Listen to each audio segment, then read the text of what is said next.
I was very worried yesterday when I watched in Canada Joe Biden talking about different deals they're making with Canada. I dealt with Trudeau, and I dealt with some of his people. They treat us horribly on trade.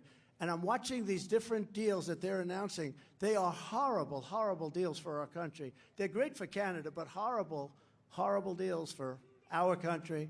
But the destruction of the rule of law is a tremendous threat to Western civilization. And I was asked the other day, and I took a little heat for it. They said, who's our biggest threat? Is it China, sir? Is it Russia?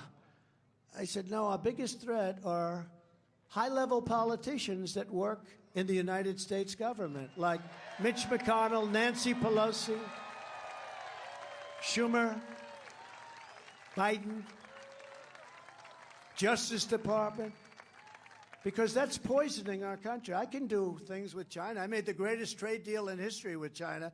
I don't even talk about it because sometime after that, fairly shortly, what happened with COVID, it was like I didn't want to talk about a trade deal because no trade deal you make is going to ever $50 trillion worldwide. Think of it, trillion.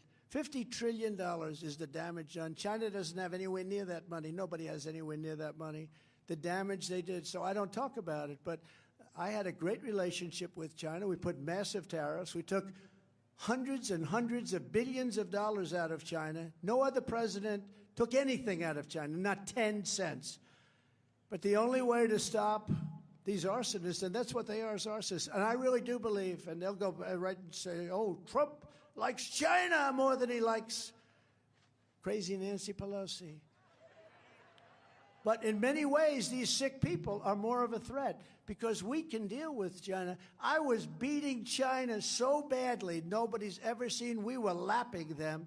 And then COVID came in. We had to go back. We did a great job.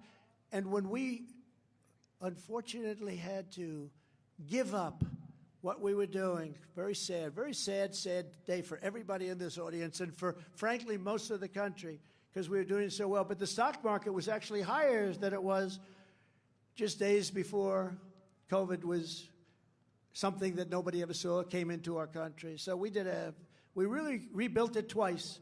But if you go back to those earlier days, which wasn't that long ago, we had a country the likes of which nobody has ever done before. And China wasn't a threat. China was actually in deep trouble because we had all the power. We had this economic power that was used very judiciously. But we were winning, and we were winning big.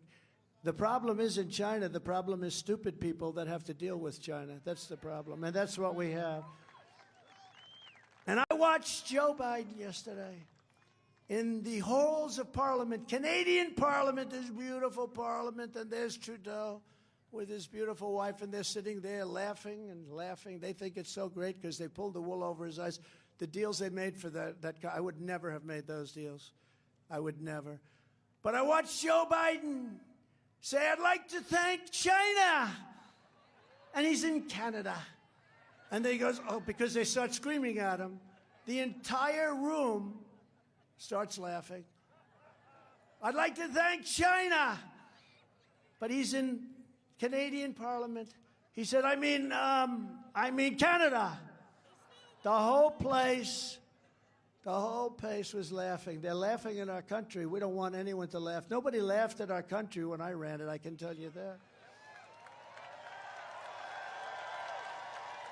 The only way to stop these arsonists is to rebuke and reject this evil persecution by sending us straight back to the White House to expel the communists and the Marxists and all of them in 2024. And we'll do it in short order.